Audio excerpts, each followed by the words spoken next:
Hi students, and welcome to my AP Lang class. I'm Mr. McNair, but you should already know that by now. I wanted to take a moment to guide you through how my Canvas is set up just to make sure that you can find everything. Starting here with the home page. Here on the home page at the top, you'll see any recently posted announcements. Make sure that you read those as soon as they are posted because it usually contains some timely information. Then scrolling down, you'll see kind of a bunch of different banners and buttons here. At the top is the link to our AP class meeting, the Zoom meeting that is. Beneath that, on this kind of gold-orange banner here, is all my tutorial information, my conferencing information. Here you can see when I'm available for conferencing and schedule those conferences as well.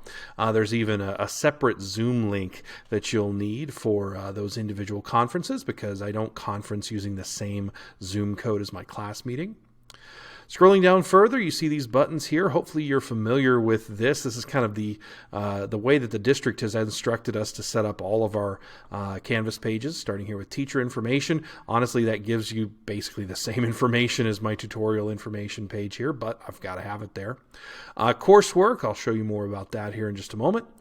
Important course documents, a little information about the assigned readings. This will take you out to my AP Lang summer website.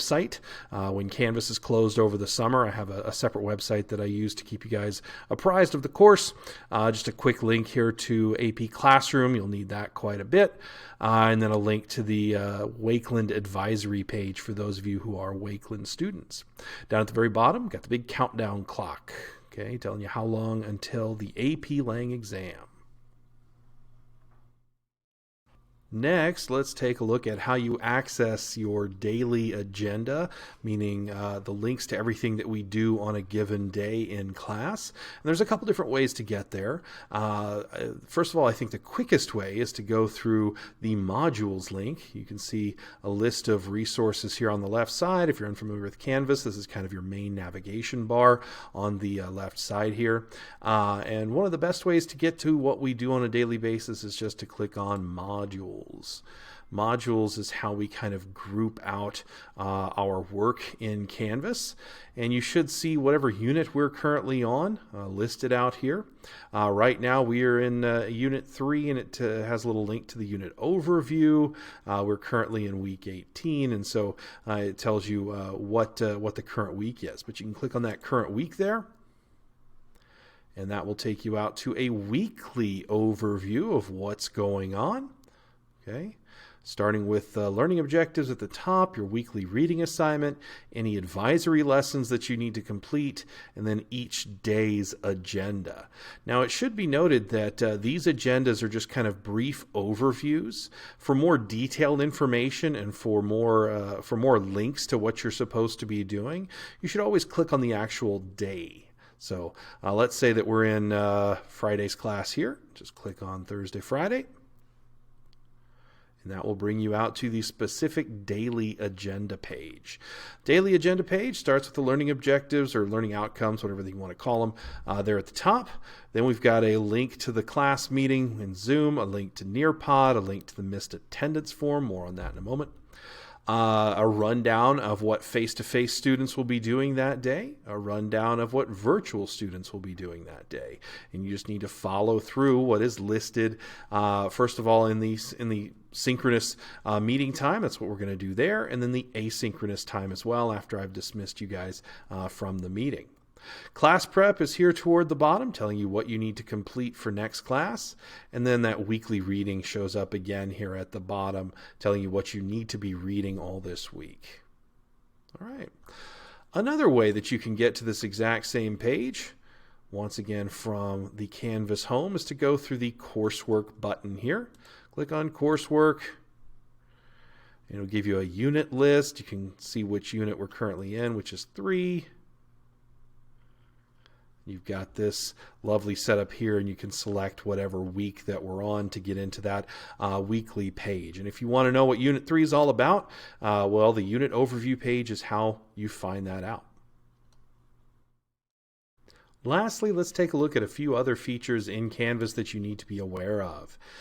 First off, I do 95% of all my assignments in Canvas. And so they're assigned in Canvas. You complete them in Canvas, usually using a Google Classroom sort of add-on.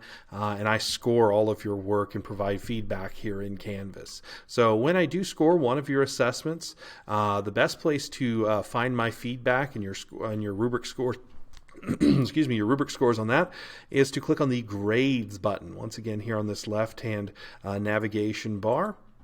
And your page is going to look very different from my page. Of course, my page has the complete grade book.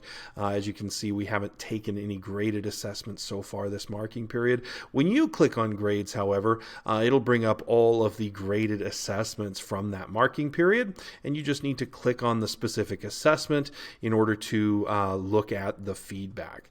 If you ever have any trouble accessing your feedback, or for whatever reason you can't seem to see your feedback, please contact me, because I promise you it is there. I don't just hand out assessment scores without giving you detailed feedback on what I saw and why it scored the way it did. Next, I already talked about announcements. Those appear just on the front page there.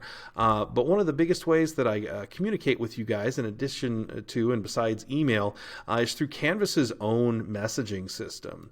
Now, when I send you a message through Canvas, that should be set up to route automatically to your school Gmail account. And you can actually, if you read what it says when I send you messages, if you read what the email says, you can actually reply to my Canvas messages through email. Just follow along with what it says there.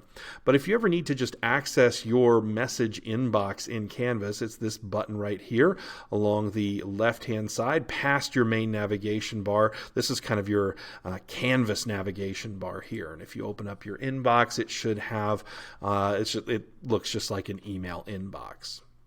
One final thing I want to go over is your Canvas notifications. Not a lot of students know that they can change how they're notified about things within Canvas. To change your notification settings, head up to the Account button, open that, and then click on Notifications. Whoop, it's making me log back in here, but that's okay. In your notification setting, gosh, you have a lot of options to choose from here, including how you're notified of each of these things, whether it's by email or through push notifications if you have the Canvas app, or both. So take a moment, if you haven't done so yet, to select how you want to be notified for these various things, and whether you want to be notified for these various things. All right, that's all I have for introducing you to Canvas and what you need to know to access what's important in Canvas. Remember, we do 95% of everything we do in class will be through Canvas, so it's important that you get acquainted with it.